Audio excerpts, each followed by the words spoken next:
इधर उधर खोज करने पर भी कालूराम नहीं मिल रहा था। तभी रोनी के पास कॉल आई। हेलो बेटा, मैं बोल रहा हूँ। तुम कैसी हो? आरव को लेकर तुम यहाँ पर जल्दी से आ जाओ। क्या हुआ पापा, आप इतना जल्दी क्यों कर रहे हैं? क्या कोई बात हो गई है? आपकी तबीयत तो ठीक है? हाँ, मैं ठीक हूँ, बस तुम आरव को लेकर यहाँ आ जाओ। ठीक है पापा, कहकर रोनी ने कॉल कट कर दिया। आरव, तुम्हें मेरे पापा बुला रहे हैं। क्यों? वो मुझे क्यों बुला रहे हैं?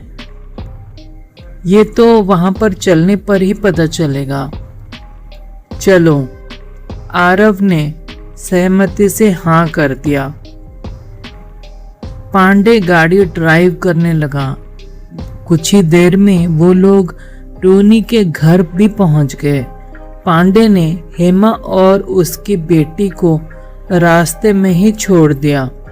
रोनी का घर अधिक बड़ा नहीं था। सभी लोग हॉल में बैठ गए सिवाय आरव के।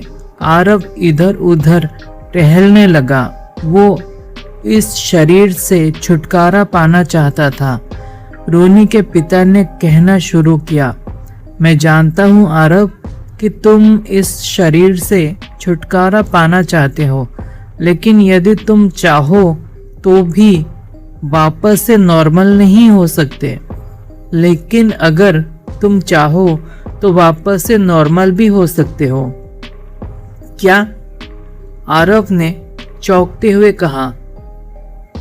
क्या आपका मतलब है कि मैं फिर से जिंदा हो सकता हूँ? मेरा शरीर फिर से पहले की तरह हो सकता है? हाँ, जिंदा तो तुम अभी भी हो, बस ये सड़ा हुआ शरीर ठीक हो जाएगा। एक उपाय है, किंतु थोड़ा कठिन है। मैं प्रत्येक कठिनाई को सहन कर लूंगा, आप बस बताइए बस। आरव ने चहकते हुए कहा। मैंने इस ताम्रपत्र को जब लैब में पढ़ा तो मुझे ज्ञान हुआ कि एक विधि को करने से ऐसा हो सकता है। यहाँ से हजारों किलोमीटर दूर हिमालय की गोद में एक अमरकंटक नाम का स्थान है। वहाँ एक अमर कुंड भी है। यदि तुम उस कुंड में जाकर नहा लेते हो तो तुम्हारा शरीर पहले की तरह ही हो जाएगा। जिसने तुम्हें जिंदा किया है आरव, वो भी तुम्हारे साथ ही होना चाहिए।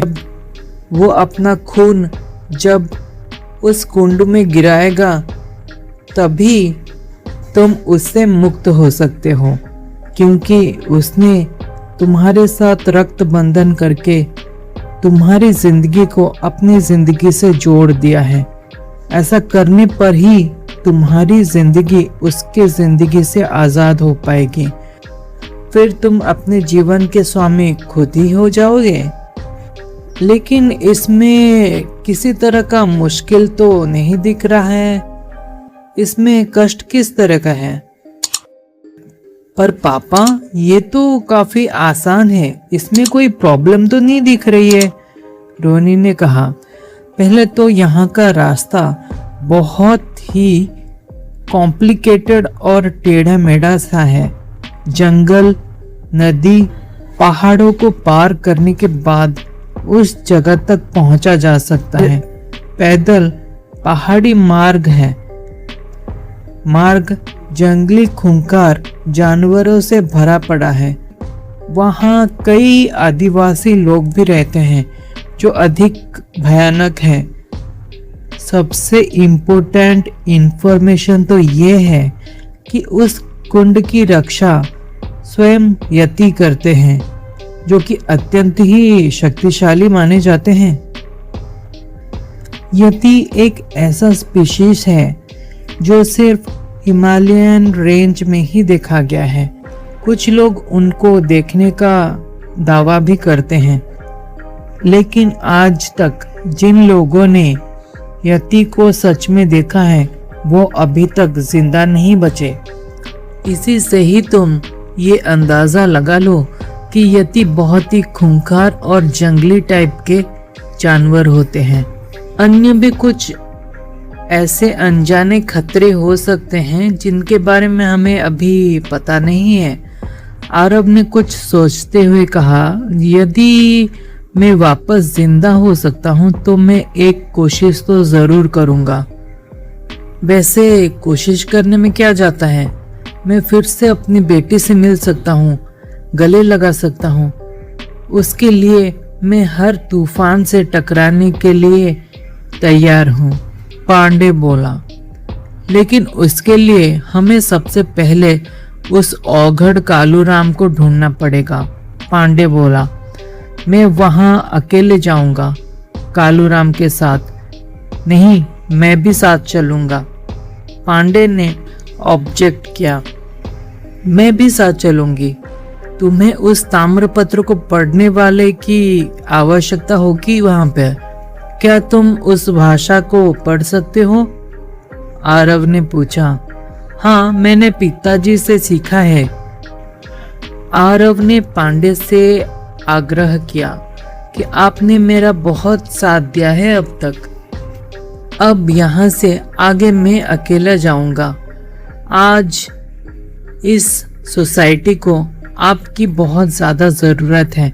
ऐसे पवित्र आत्मा, सरल स्वभाव, सदाचारी, सत्यनिष्ठ, निष्कपट, निष्पक्ष, राष्ट्रभक्त, श्रेष्ठ पुलिस अधिकारी आज गिने चुने ही बचे हैं। वहाँ आपके जान के लिए खतरा भी है, जबकि यहाँ के समाज के लिए आपकी जरूरत वहाँ से ज्यादा है।